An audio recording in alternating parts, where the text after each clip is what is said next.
dari uang, dia akan makin tidak puas dengan uang. Ini hukum alam, ini mengerikan Bapak Ibu. Karena akhirnya saya menjumpai orang-orang yang berkata bahwa, loh aku kerja nih untuk keluarga. Tetapi dia mengabaikan keluarganya dalam usaha untuk apa? Untuk menambah kekayaan. Dia bilang, ini untuk anak istriku, untuk kebahagiaan mereka. Tapi kenyataannya anak istrinya tidak bahagia. Kenapa? Sang ayah tidak pernah pulang, sang ayah tidak pernah peduli. Sang ayah hanya bingung cari duit. Berpikir bahwa kurang. Kalau bisa lebih lagi aku lebih puas, lebih lagi aku lebih bahagia. No. Ini hukum alam saudara. Bahwa kepuasan itu datang lewat contentment. 5 cukup. Stop. Saya ini gemuk aslinya. Sekarang juga saudara lihat bahwa saya masih ada overweight sedikit. Saya belajar bahwa kalau sudah enak itu, tetapkan batas cukup. Kita mikir satu lagi. Oke, satu lagi. Habis itu satu lagi. Tapi sebetulnya kenikmatannya, kepuasannya sudah menurun jauh. Sudah kepuasannya menurun, penyakit yang naik. Satisfying itu artinya apa saudara? Begitu engkau mendapat sesuatu dengan cukup, kepuasanmu sudah sampai sini. Sudah, ya ini kepuasan bertahan lama. Ini berlaku untuk segala hal dalam dunia saudara. Uang, makanan, bahkan istri sekalipun, satu itu cukup. Loh ini serius, saya belajar bahwa saya belajar saudara bahwa orang yang berganti-ganti pasangan itu sangat tidak puas dengan kehidupan ininya. Kehidupan seksual yang paling memuaskan itu cuma bisa dicapai dengan satu pasangan, satu orang seumur hidup. Itu sudah dibuktikan lewat berbagai penelitian. Banyak orang berpikir, oh lebih banyak wanita, lebih banyak itu akan memberikan, no, excitement yang saudara dapat. Nah, yang namanya excitement itu, exciting itu butuh dosis yang terus-menerus meningkat. Itu kayak orang ngobat, kayak orang narkoba. Mungkin orang pertama kali narkoba, mungkin dia makan dosis yang kecil, dia sudah exciting, dia sudah mengalami akibatnya. Wah, sudah happy banget. Tapi lama-kelamaan dia perlu dosis yang lebih lagi. Demikian juga dengan materi, dengan harta benda, dengan makanan. Orang pikir, oh enak ya, makan satu enak, oh 2 lebih enak, lebih banyak lebih enak. Tidak saudara. Makin banyak saudara, makin ngejar saudara hal materi, makin tidak puas hati saudara. Oh saya percaya saudara bisa melihat contoh-contoh yang di sekitar Anda di mana orang-orang mengejar harta dan mereka makin tidak puas dengan penghasilannya. Ini sudah hukum dari firman Tuhan. More leads to poor. Ya ini fakta. Tambah banyak, tambah bosen. Ayo, ya enggak? Saya ingat waktu saya masih pacaran sama calon istri saya. Belum pacaran sih, masih PDKT. Salah satu makanan yang pertama yang istri saya belikan waktu itu kami masih lagi deket-deket. Saya ingat sekali dia membelikan saya Big Mac. Karena di tahun 88, 89 waktu itu McDonald baru masuk Surabaya. Nah saya dibelikan Big Mac. Wih itu bagi saya makanan yang istimewa banget. Karena restorannya baru buka dan ya jarang, maksudnya waktu itu jarang Big Mac gitu. Jadi saya waktu itu suka sekali dengan Big Mac. Double. Wah banyak, gede segini kan. Wah. Tapi hari ini saudara, saya sudah tidak makan Big Mac sudah mungkin lebih dari 15 tahun tuh. Saya lupa. Kenapa? Karena begitu Big Mac jadi melimpah, semuanya banyak, saya bisa dapatkan sebanyak yang saya mau, kepuasannya menurun. Materi itu hukumnya. More, lebih, itu membuat kau bosan. Ya, hari ini kadang-kadang saya kalau pergi makan, mau makan di mana? Bingung sudah, makan mana? Ini sudah. Pernah. Diputar sekali lagi, ya wis lah. Tapi nanti kan mesti makan terus toh. Mau makan di mana?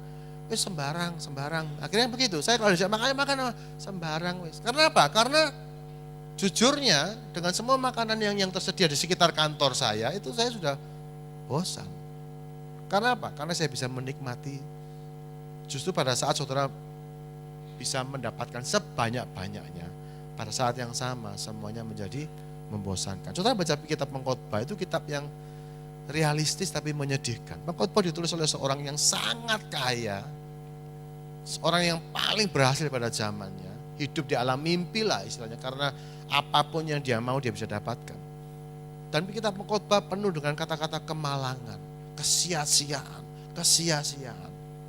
Menurut saya, makin orang punya banyak, dia akan menjadi orang yang paling bosan hidup di dunia, menurut saya. Dia hanya akan berusaha menutupi rasa bosannya dengan excitement. Beli, belanja, keluar negeri, keliling, wah Amerika. Saya kadang-kadang mikir, saya belum sering keluar negeri. Saya mikir, kalau saya bisa ke Amerika, ke Israel, alangkah senangnya. Tapi saya kemudian mikir, ngeri juga ya kalau dengan orang-orang yang sudah punya banyak uang, mau ke Amerika, ayo makan malam di Amerika. Besoknya di Tokyo makan pagi, makan siangnya di Paris, makan malamnya lagi di Kanada.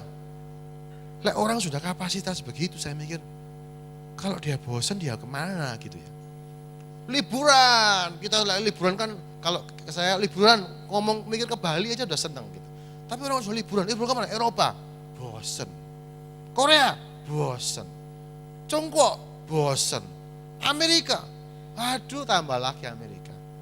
Bulan B, saudara. Ya mungkin saya tidak tahu.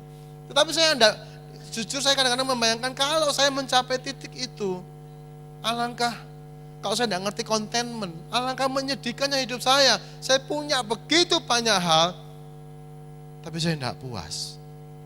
Karena memang kepuasan bukan dari jumlah, tetapi kepuasan itu dari contentment. Sumbernya itu di sini. Bukan berapa banyak yang saudara punya, tapi seberapa konten saudara dengan apa yang saudara miliki. Amin. Keuntungan yang kedua.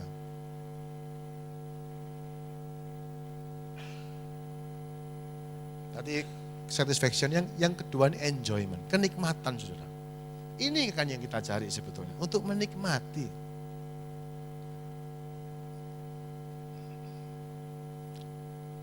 Saudara perhatikan, orang dikaruniai Allah kekayaan dan harta benda, dan orang itu perlu dikaruniai kuasa untuk menikmatinya. Dan itu adalah lot. Ini terjemahannya memang kurang jelas, tapi dalam bahasa Inggris dikatakan ini adalah bagiannya dia. Setiap orang itu dikaruniai kekayaan dan harta benda, dan juga kemampuan, kapasitas untuk menikmatinya. Dan kapasitas ini itu ada bagiannya, ada jatah, ada lotnya. Ini juga begini, dikatakan Allah dalam kekayaannya memberikan kepada kita segala sesuatu untuk dinikmati. Saya akan kasih prinsip dalam enjoyment ini. Yang pertama, kenikmatan itu pemberian Allah. Nah, ini saudara. Saudara jangan pikir kenikmatan itu dihasilkan oleh materi. Tidak. Memang seolah-olah materi, uang itu bisa menjanjikan kenikmatan. Saya katakan, no. Kenikmatan itu karunia Allah.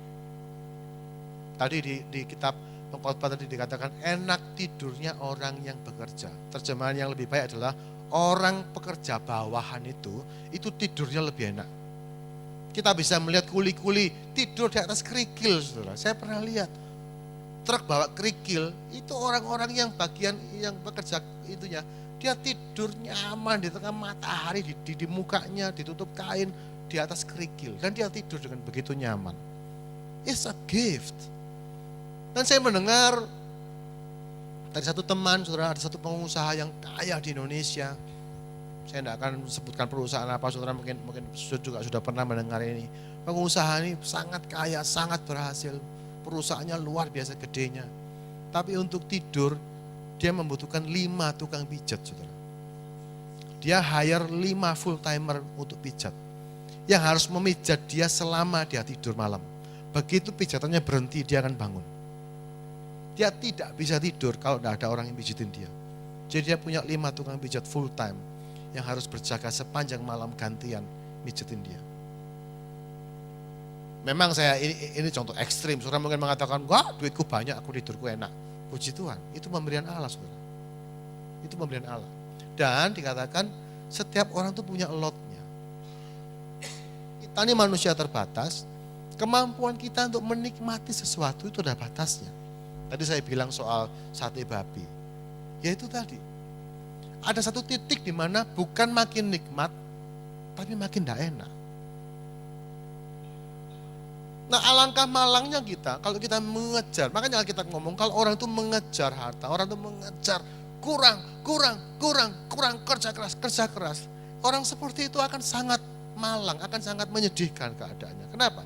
Bukannya dia makin puas, bukannya dia bisa makin menikmati kehidupan ini, dia betul-betul tidak bisa menikmati. Pak Yamin sempat cerita sama saya, dia kenal satu orang yang kerja keras, anaknya meninggal kena demam berdarah, ininya meninggal, kemudian ininya meninggal. Kenapa? Karena tidak mau pasang alat atau apa, eman duitnya disimpan terus kemudian tuh mengorbankan keluarganya sampai begitu. Saya pikir apa yang dicari orang ini? Dia hanya suka melihat mungkin ada 8 atau 10 angka di saldo rekeningnya. Sekian ada puluhan digit. Tetapi itu sekedar angka. Kita ngomong begini, apa sih keuntungannya selain daripada kita melihat uang itu dihabiskan? Coba, apa keuntungannya? Makin banyak uang kita cuma punya 2 pilihan. Mau disimpan sampai kita mati, atau kita membiarkan uang itu dibelanjakan dan dihabiskan. Generasi pertama yang membangun, generasi kedua yang menikmati, generasi ketiga yang menghabiskannya. Itulah keuntungannya, kata firman Tuhan. Nah kalau kita tidak mengerti contentment ini saudara, kita akan terjebak dalam satu putaran tidak berujung. Kita mungkin akan secara manusia kita menjadi makin, wow saudara, kita akan menjadi makin mewah. Kenikmatan itu tidak bisa dipisahkan dari arti, meaning. Saya kadang-kadang mikir, kenapa ya ada orang itu bisa suka koleksi barang-barang mewah misalnya. Saya bukan anti barang mewah, saya suka barang mahal juga. Karena apa? Awet, bagus. Menurut saya orang beli barang itu ada batas cukupnya. Gampangnya kalau misalnya jam tangan lah. Jam tangan ini saya rasa tidak ada orang paling hebat di dunia manapun yang sekali pakai 2 jam tangan. Enggak ada lah, orang pakai 1 aja. Tapi ada orang yang suka, wah dia kudu beli, dia suka jam tangan. Wah dia beli dia karena dia suka. Saya kadang-kadang mikir, oke, enggak apa-apa. Tapi kalau dia kemudian sepertinya kok kurang, saya kadang-kadang mikir apa sih yang mau dicari. Saya percaya Bapak Ibu, dengarkan ini ya.